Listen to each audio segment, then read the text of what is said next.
Maxtumsala momayning ovozini anglab uydan chiqmay turib, Chintömür Batur uyida yo'qdir. Arg'imoq eti eg'ildi yo'qdir. Misran qilichi qo'ziqda yo'qdir. Alg'ur burkuti o'rnida yo'qdir. Kap-kap kuchigi ishikda yo'qdir, deb javob beribdi. Shuningdan keyin momay 7 boshliq yalmov suratida uyga kirib,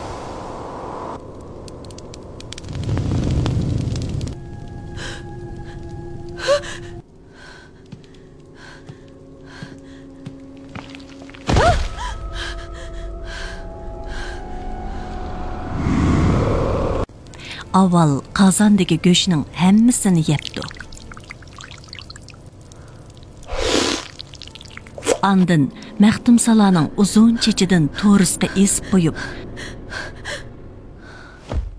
tapinini teshib, qiynini sho'rabdi. Ketar chig'ida Maxtumsalaga: "Mening bu yerga kelganligimni hech kimga aytma.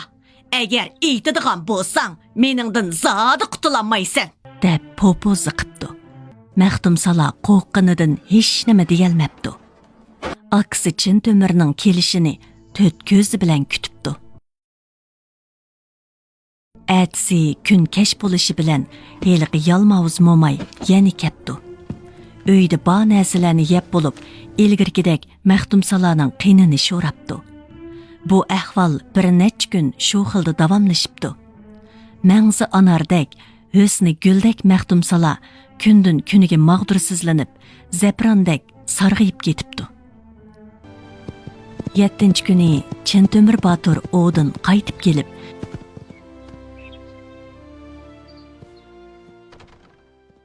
singlisini ko'rib hayron bo'pti. Ko'ngliga gumon to'libdi. Chunki singlisi Maxtumsala 1 yil kasal bo'lgan odamdek sarg'ayib ketgan ekan. Maxtumsala, 7 kunning ichida shuncha o'rg'lab sarg'ayib holingdan ketibsan. Nima bo'lding singlim? Sana kimdan azar yetdi? deb so'rabdi Chintömür Batur. Maxtumsala yig'lab turib, yalmavuz momayning qilgan etganlarini bir-birlab aksiga bayon qildi. Buni anglagan Chintömür Batur nihoyat g'azablanib: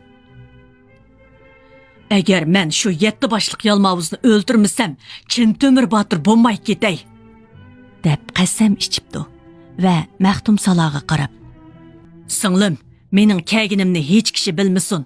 Men eshikning kayniga o'ri ko'lab mo'kinib yotaman. Agar yalmavuz kelib meni so'rasa, kundagidek kammidi deb javob bergin", debdi. Andin itiga, burkutiga va kuchkiga qarab: "Vafodor jonivorlarim, agar yalmavuz momay kelsa, un chiqamanglar. Bir amal qilib uni qo'lga tushirayli", debdi. Bu jonivorlar Chintömür Baturning gapini biladi ekan.